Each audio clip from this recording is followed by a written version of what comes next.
warahmatullahi wabarakatuh. Perkenalkan, nama saya Adela Susarini Artika, nomor absen 2 dari kelas 12 IPA 2. Pada kesempatan kali ini saya akan mempresentasikan hasil praktikum saya, yaitu percobaan hukum Ohm melalui praktikum Maya.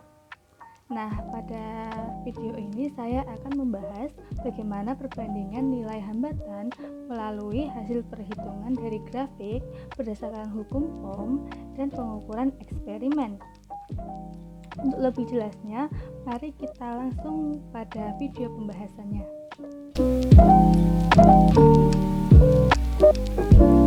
Nah, kita langsung saja pembahasan lembar kerja praktikum online-nya. Untuk poin pertama adalah tujuan praktikum. Tujuan praktikumnya memperagakan pengukuran arus listrik. Latar belakang, kuat arus listrik yang mengalir dalam suatu penghantar hambatan besarnya sebanding dengan beda potensial tegangan antara ujung-ujung penghantar tersebut. Permasalahan, bagaimanakah perbandingan nilai hambatan hasil perhitungan dari grafik berdasarkan hukum Ohm dan pengukuran eksperimen. Nah, setelah itu saya memprediksikan atau hipotesis, yaitu demikian. Pada hukum Ohm yang sejatinya memiliki rumus V sama dengan I kali R, ini kemungkinan yang akan terjadi pada metode-metode yang akan digunakan adalah perbandingan yang dialami oleh nilai hambatan terhadap arus listrik berbanding terbalik. Sedangkan perbandingan nilai hambatan dengan tegangan yaitu berbanding lurus. Lalu kita sudah masuk pada kegiatan 1, praktikum hukum Ohm memperagakan pengukuran arus listrik. Sebelumnya sudah ada di web ya, web untuk praktikum Maya. Ketentuannya 4. Atur nilai hambatan pada 500 ohm dengan mengeklik tombol dan menggerak-gerakkan naik turun. Lalu ubah nilai tegangan sumber pada 1,5 volt dengan mengeklik tombol dan menggerak-gerakkan naik turun. Amati hasilnya. Ulangi langkah 4-6 dengan variasi tegangan 3 volt, 4,5 volt, 6 volt, dan 9 volt. Catat hasil pengukurannya. Nah, setelah itu saya menghasilkan data percobaan seperti demikian. Variabel bebas yang saya dapatkan yaitu tegangan 1,5 volt, 3 volt, 4,5 volt, dan 6 volt dan 9 volt. Hambatan tetapnya 500 ohm. Nah, data-data ini yang sudah saya dapatkan ya setelah melakukan percobaan pada praktikum Maya. Poin 1, tegangan sumber yaitu 1,5 volt, arus listriknya 3 mA. Pada tegangan sumber 3 volt, arus listriknya 6 mA, 4,5 volt 9 mA, 6 volt adalah 12 mA, 9 volt 18 mA. Dengan ini saya dapat menarik kesimpulan nilai tegangan dan arus listrik berbanding lurus pada hambatan yang tetap. Ketika tegangannya ditambah, maka bertambah pula nilai arus listriknya. Begitu pula sebaliknya, jika tegangannya semakin menurun, maka nilai arus listriknya juga menurun. Nah, di sini sudah ada pertanyaan-pertanyaan ya. Mulai pertanyaan dari pertanyaan 1 sampai pertanyaan 7. Kita bahas satu-satu. Untuk pertanyaan pertama, apa yang menjadi variabel terikat dalam percobaan ini? Jelaskan.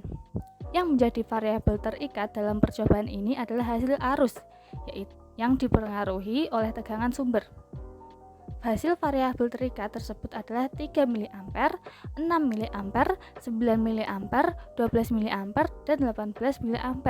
Jika dikonversikan dalam ampere, ini menghasilkan nilai 0,003 ampere, 0,006 ampere, 0,009 ampere, 0,012 ampere, 0,018 ampere. Nah, jadi variabel terikatnya itu adalah arus listrik. Ya, demikian. Untuk nomor 2, apa yang menjadi variabel bebas dalam percobaan ini? Jelaskan. Variabel bebas atau variabel yang diubah-ubah oleh peneliti yang mana dapat mempengaruhi variabel terikat dalam percobaan tersebut adalah data tegangan sumber volt dengan data 1,5 volt, 3 volt, 4,5 volt, 6 volt, dan 9 volt. Dari awal kita sudah menentukan data variabel bebasnya, yaitu tegangannya. Memasuki pertanyaan nomor 3. Apa yang menjadi variabel kontrol dalam percobaan ini? Jelaskan. Variabel ini yang merupakan variabel pembanding. Maksudnya, variabel kontrol adalah variabel yang merupakan variabel pembanding terhadap variabel yang telah diuji, atau dengan kata lain, variabel kontrol yang bersifat konstan dalam percobaan tersebut. Yang menjadi variabel kontrol adalah resistensinya yang tetap, yaitu 500 ohm.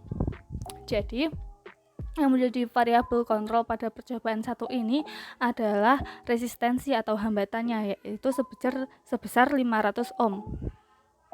Nomor 4, buatlah grafik hubungan antara tegangan dan kuat arus dari data yang telah Anda peroleh. Volt pada sumbu Y dan arus pada sumbu X. Volt itu tegangan ya, mohon maaf. Nah, demikian grafiknya.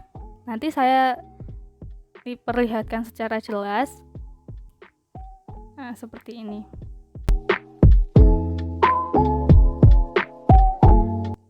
Selanjutnya nomor 5. Tentukan besarnya hambatan berdasarkan grafik yang telah Anda peroleh dengan cara mencari gradien garis miring pada grafik. Rumusnya Y2 dikurangi Y1 dibagi X2 kurangi X1. Jadi di sini dapat dihitung ya, besar hambatan gradien garis miring pada grafik adalah menggunakan rumus tersebut. Nah, diketahui di sini Y1-nya 1,5, Y2-nya 9, X1 sama dengan 3, X2 sama dengan 18. Maka gradiennya bisa kita cari dengan rumus tersebut. 9 kurangi 1,5 dibagi 0,018 dikurangi 0,003 sama dengan 7,5 dibagi 0,015, yaitu 500 ohm. Jadi nilai hambatan menggunakan gradien garis ialah 500 ohm. Sama ya seperti variabel kontrol kita pada sebelumnya. Nomor 6, tentukan nilai hambatan berdasarkan rumus hukum Ohm. Seperti yang kita ketahui bahwa hukum Ohm dapat dituliskan sebagai V sama dengan I kali R, atau tegangan sama dengan arus dikali hambatan. Pada percobaan tersebut kita akan mendapatkan nilai hambatan melalui hukum Ohm dengan rumus yakni hambatan sama dengan tegangan dibagi arus, atau R sama dengan V bagi I. Kita ambil sampel pada data 1, yang mana nilai V adalah 1,5 dan nilai arus adalah 3. Dengan data tersebut kita dapat menghitung nilai hambatannya. R sama dengan 1,5 per 0,003 sama dengan 500 ohm. Jadi nilai hambatannya adalah 500 ohm. Kenapa saya hanya mengambil salah satu sampel saja? Karena nilai-nilai pada percobaan kali ini adalah nilai yang konstan, yang mana selisihnya sama. Seperti itu. Nilai hambatannya juga sama seperti pada cara menggunakan gradien grafik ya. Nomor 7. Bandingkan nilai hambatan hasil perhitungan dari grafik berdasarkan hukum Ohm dan pengukuran eksperimen. Lakukan pembahasan dan ambil kesimpulan. Nilai hambatan hasil perhitungan berdasarkan grafik dan berdasarkan hukum Ohm menghasilkan nilai yang sama. Padahal kedua metode baik grafik atau gradien dan hukum Ohm menghasilkan nilai 500 ohm. Hal ini dikarenakan grafik perbandingan antara tegangan dan arus listrik berbanding lurus dan penulisan pada grafik sumbu X dipenuhi dengan data arus listrik sedangkan pada sumbu Y dipenuhi dengan data tegangan listrik. Adapun dengan metode hukum Ohm yang memiliki rumus V sama dengan I kali R juga mendapatkan nilai yang sama dengan metode grafik yaitu 500 ohm. Begitu pula dengan nilai hambatan yang ditampilkan pada data praktikum menggunakan pengukuran eksperimen yang memiliki nilai 500 ohm. Sebelumnya kita sudah melakukan percobaan pada praktikum maya. Hasil hambatannya juga 500 ohm. Dengan ini dapat ditarik kesimpulan bahwa nilai arus listrik dengan tegangan berbanding lurus. Ketika semakin besar nilai tegangan, maka semakin besar pula nilai arus listriknya. Hal ini dibuktikan melalui metode grafik gradien serta rumus hukum Ohm. Memasuki kegiatan kedua, praktikum hukum Ohm memperagakan pengukuran arus listrik. Masih sama menggunakan praktikum maya seperti ini. Atur nilai tegangan sumber pada 4,5 volt, ubah nilai hambatan pada 500 ohm, amati hasil pengukuran, ulangi langkah 4-6 dengan variasi hambatan 600, 700 ohm, 800 ohm, 900 ohm, dan 1000 ohm. Catat hasil pengukurannya. Nah, ini sudah pada nilai sesuai dengan ketentuannya ya. Arus tegangan 4,5 volt dan hambatannya 500 ohm. Setelah melakukan percobaan, saya menghasilkan data seperti demikian. Variabel kontrol pada percobaan kedua ini adalah nilai tegangan tetap, yaitu 4,5 volt. Tegangan tetapnya 4,5 volt ya. Dan data-data yang dihasilkan oleh percobaan sebelumnya yaitu hambatan 500 ohm menghasilkan arus listrik 9 mA, 600 ohm 7,5 mA, 700 ohm 6,4 mA, 800 ohm 5,6 mA, 900 ohm 5 mA, dan 1000 ohm menghasilkan 4,5 mA. Kesimpulannya, antara hambatan dengan arus listrik memiliki hubungan perbandingan berbanding terbalik pada eksperimen tegangan yang bernilai tetap, yang mana semakin besar nilai hambatan maka semakin kecil nilai arus listrik. Begitu pula dengan sebaliknya, semakin kecil nilai hambatan maka semakin besar nilai arus listrik. Pertanyaan-pertanyaan. 1. Apa yang menjadi variabel terikat dalam percobaan ini? Jelaskan. Pada percobaan kedua ini yang menjadi variabel terikat adalah nilai-nilai arus listrik, yang mana nilai-nilai ini telah dipengaruhi oleh nilai hambatan dan nilai tegangan. Maka variabel ini dapat berubah karena adanya pengaruh dari variabel bebas. Variabel ini memiliki nilai 9 mA, 7,5 mA, 6,4 mA, 5,6 mA, 5 mA, dan 4,5 mA. Nomor 2, apa yang menjadi variabel bebas dalam percobaan ini? Jelaskan. Yang menjadi variabel bebas pada percobaan kedua ini adalah hambatan atau resistensi. Karena pada data percobaan ini, nilai-nilai hambatan dapat dipengaruhi nilai-nilai dari variabel terikat, yaitu kuas arus listrik. Data hambatan pada percobaan ini adalah 500 ohm, 600 ohm, 700 ohm, 800 ohm, 900 ohm, dan 1000 ohm. Apa yang menjadi variabel kontrol dalam percobaan ini? Jelaskan. Variabel kontrol pada percobaan ini di atas adalah pada tegangan tetap dengan nilai 4,5 volt. Variabel kontrol ini bersifat konstan. Variabel ini merupakan variabel pembanding yang nantinya akan mempengaruhi variabel terikat bersama dengan variabel bebas. Buatlah grafik hubungan antara hambatan dan kuat arus dari data yang telah Anda peroleh. Hambatan pada sumbu Y dan arus pada sumbu X. Nah, seperti ini. Nanti saya akan tampilkan secara keseluruhan dengan jelas.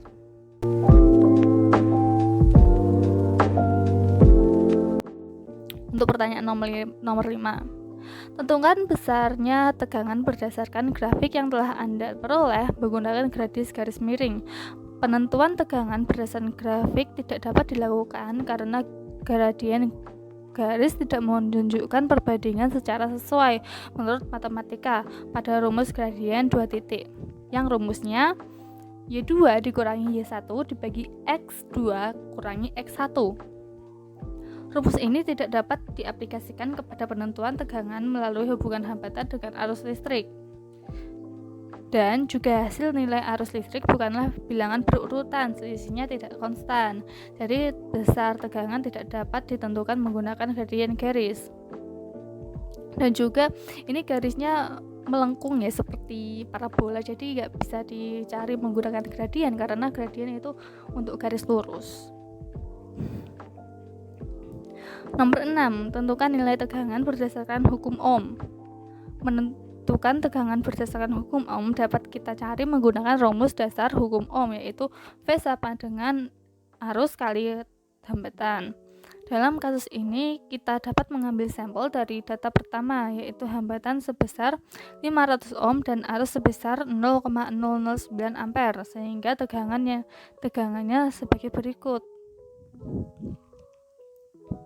500 kali 0,009 sama dengan 4,5 volt. Jadi nilai tegangannya adalah 4,5 volt. Sesuai ya dengan variabel kontrol kita sebelumnya, yaitu tegangan tetapnya 4,5 volt. Nah, yang ketujuh, bandingkan nilai tegangan hasil perhitungan dari grafik berdasarkan hukum Ohm dan pengukuran eksperimen. Lakukan pembahasan dan ambil kesimpulan. Pada perhitungan hukum Ohm, nilai tegangan dapat ditentukan hasilnya yaitu 4,5 volt. Dengan cara volt sama dengan 500 kali 0,009 sama dengan 4,5 volt. Sedangkan menggunakan pengukuran eksperimen gradien garis miring, nilai tegangan tidak dapat ditentukan karena nilai arus listrik bukanlah bilangan yang urut, sehingga rumus gradien 2 titik, yaitu rumusnya demikian, tidak dapat menghasilkan nilai tegangan yang pasti karena grafiknya pun garis yang dihasilkan bukanlah garis lurus, melainkan garis dengan lengkungan menyerupai parabola. Lalu data pada eksperimen nilai tegangan juga menunjukkan nilai yang sama sebesar 4,5 volt. Hal ini dapat dipastikan bahwa perhitungan nilai tegangan dapat melalui rumus hukum Ohm dan juga pengukuran eksperimen. Pada percobaan kedua ini, yang menguji nilai hambatan dan tegangan yang menghasilkan nilai arus listrik, dapat disimpulkan bahwa hambatan berbanding terbalik dengan arus listrik, yang mana semakin besar hambatan, maka semakin kecil nilai arus listrik. Begitu pula sebaliknya, semakin kecil nilai hambatan, maka besar nilai arus listrik, sesuai dengan rumus hukum Ohm. Semakin kecil nilai hambatan, maka makin besar nilai arus listrik, sesuai dengan rumus hukum Ohm, yaitu V sama dengan I kali R, atau I sama dengan V bagi R. Kita sudah sampai pada poin terakhir, yaitu analisis. Untuk analisis pertama, bagaimana hubungan antara tegangan dengan arus? Semakin besar tegangan, semakin besar arus listrik. Semakin kecil tegangan, maka semakin kecil arus listrik. Bagaimana hubungan antara hambatan dan arus? Semakin besar hambatan, semakin kecil arus listrik mengalir. Semakin kecil hambatan, semakin besar nilai arus listrik. Tuliskan secara matematis hubungan I, V, dan R. Secara matematis hubungan arus, tegangan, dan hambatan dapat dirumuskan menjadi persamaan sebagai berikut. Tegangan sama dengan arus dikali hambatan. Kalau arus sama dengan tegangan dibagi hambatan. Lalu hambatan sama dengan tegangan dibagi arus. Nah, dikenal sebagai apakah pernyataan hubungan antara tegangan, hambatan, dan arus listrik? Pernyataan hubungan antara tegangan, hambatan, dan arus dikenal sebagai hukum Ohm. Nah, demikian. Sudah selesai. Demikian kurang lebih yang dapat saya sampaikan. Jika ada masukan atau pertanyaan, silahkan ditulis di dalam kolom komentar. Sekian dari saya. Wassalamualaikum warahmatullahi wabarakatuh.